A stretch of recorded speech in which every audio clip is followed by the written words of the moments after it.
meu palácio, deslizando como uma víbora, sugavas o meu sangue. E eu não sabia que mantinha criminosas prontas a me derrubar do trono.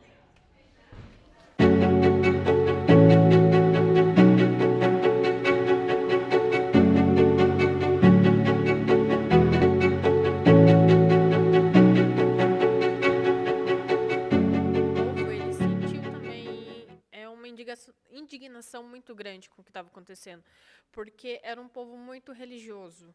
Então, tinha-se a crença que se não fizesse o ritual sagrado, a vítima, né, o morto, não teria acesso à vida após a morte. Então, assim, o que estava em jogo ali era a salvação dele. E era exatamente por isso que a Antígone ela tem essa revolta muito grande, porque ela sente que um homem está tirando a salvação do irmão dela.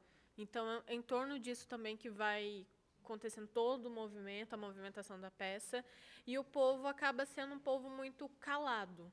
Não só porque realmente tem alguns que estão vendo e preferem usar essa venda por escolha, alguns não conseguem realmente enxergar o que está acontecendo, e uns abrem os olhos, eles conseguem ver além disso o que estava acontecendo.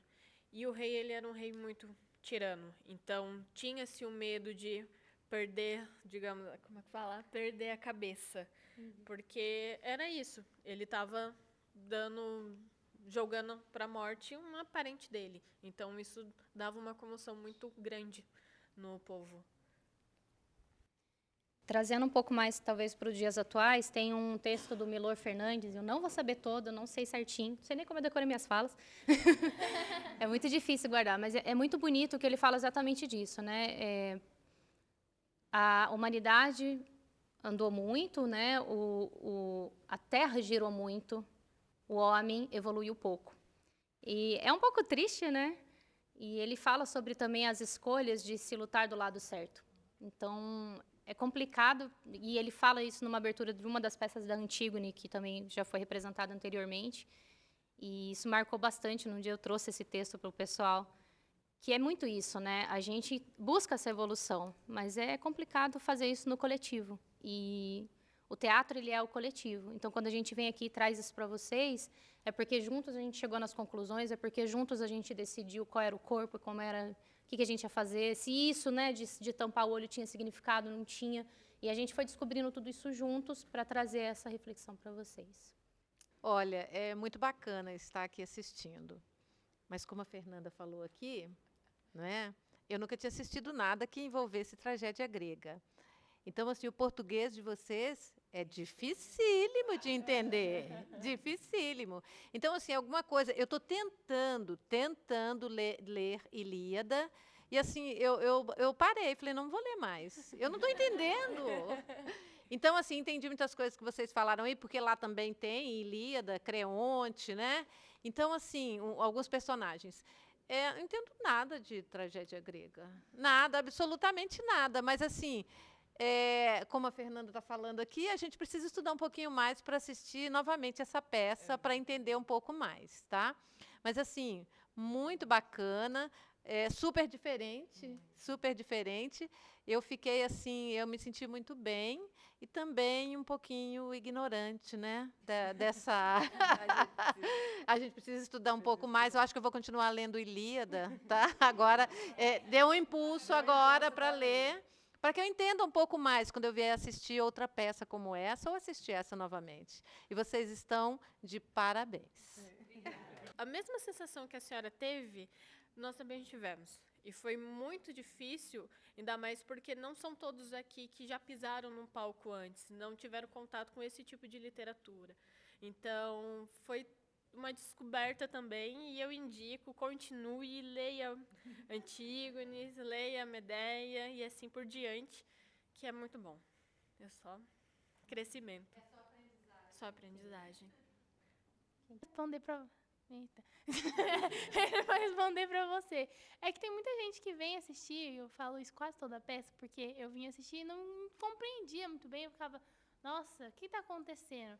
É porque a roupa é diferente, o cenário, você fica, para que isso? Por que eles mudam de lugar? Por que eles estão correndo, sabe? Então, acho que, assim, a primeira sensação, você tem essa coisa mais visual.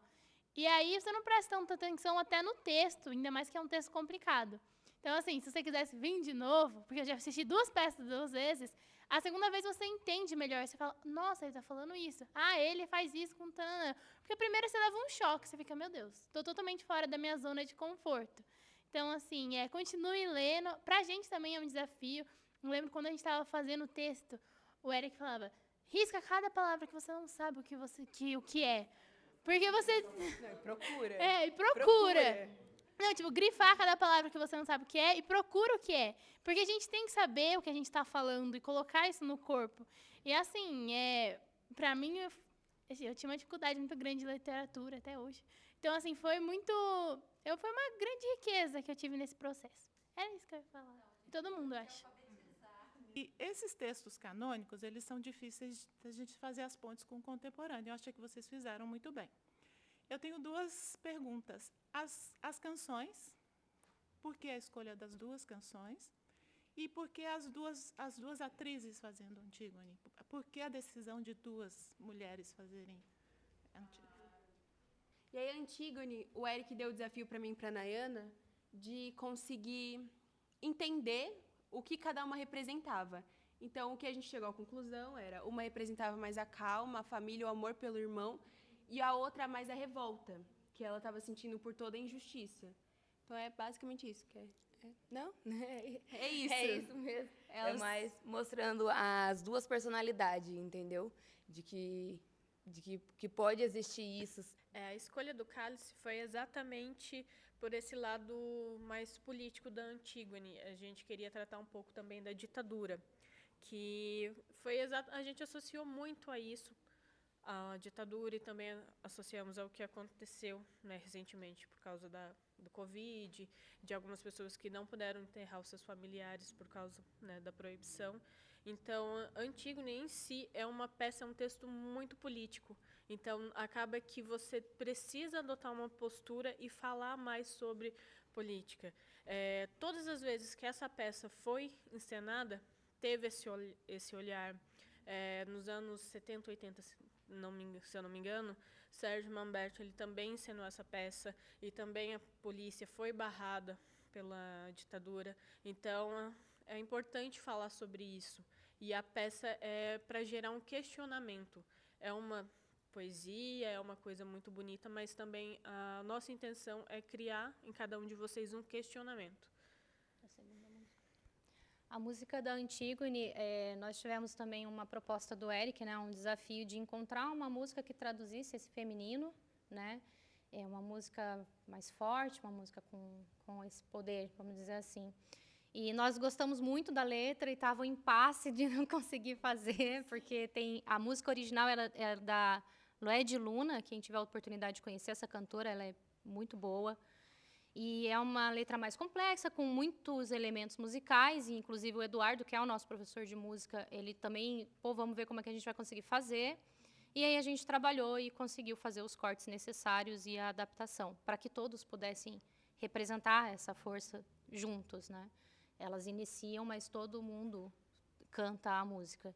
E é para representar essa unidade, né, que às vezes está faltando como sociedade no geral. É isso. Uma coisa bem legal de dizer também é que, independentemente do tempo que passe, sempre parece que as coisas acontecem da mesma forma. Então, a gente vê a repressão, a gente vê o povo várias vezes se ocultando da verdade. Então, eles estão com os olhos vendados, eles não querem ver o que está acontecendo. Então, até no momento do julgamento, quando os guardas estão em cima entregando ela, o povo está ali, tipo, estou vendo a realidade, mas eu não vou fazer nada. E até uma coisa legal que eu vivi assim na pele é que meus amigos acabaram vendo também. Eu pedi para o meu pai desenhar um quadro. Meu pai está aqui. E eu precisava explicar. E eu falei assim, Jesus, como que eu vou explicar para ele o que é a Antígone? Como que eu vou explicar que ela morre? Como que eu vou explicar que o irmão era apaixonado e tipo, que a irmã estava falando ali para ela?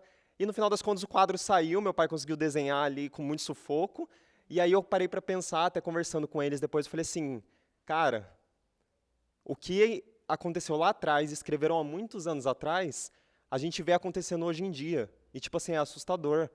Tipo, o pessoal mostra o poder, igual os guardas falam assim, não é claro que estou te dizendo, são elas que fizeram, elas estão descumprindo uma regra. Então, assim, eles não estão nem aí, eles querem livrar a pele deles. Do mesmo jeito que tem o fofoqueiro, do mesmo jeito que tem a... Ah, convenhamos. Do mesmo jeito que tem a irmã que está ali de tudo que é jeito, não faz isso. Se você consentir com isso, eu não quero ser culpada. Então, a gente vê todas as realidades que a gente encontra nos dias de hoje. E é isso. Essa é a parte trágica da tragédia. Assim, ao meu ver, em relação a isso que o Nicolas estava falando também, eu acho que o que me assusta mais, no caso, é lógico também todo esse reboliço que acontece, só que assusta e me entristece, né?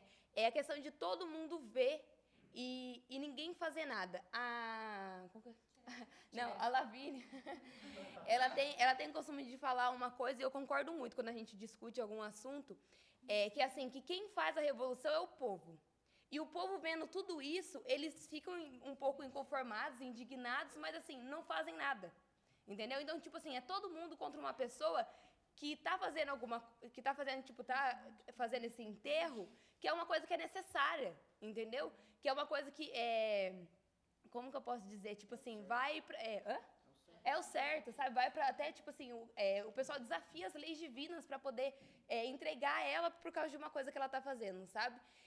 Então é isso, a gente vê muito isso hoje. Essa questão de uma pessoa lutar por direito e o resto não acompanhar, mesmo achando que é uma coisa certa, que é uma coisa que deveria ser feita, só que para não sobrar para ele, tira o cavalinho da chuva, entendeu? E é isso que me deixa com mais raiva ainda, e é isso que eu queria dizer.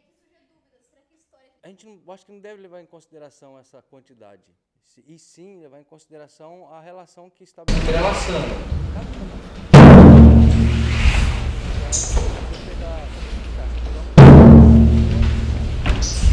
Acha possibilidades, eu sei que fica complexo e vai achando possibilidades. Isso.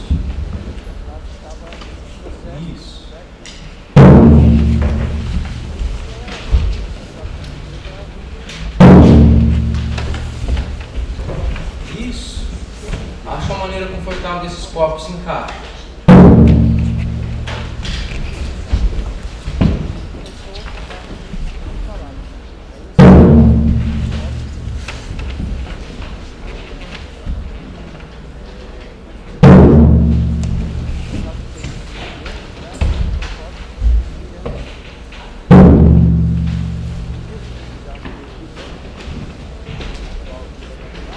Faz o som da abertura.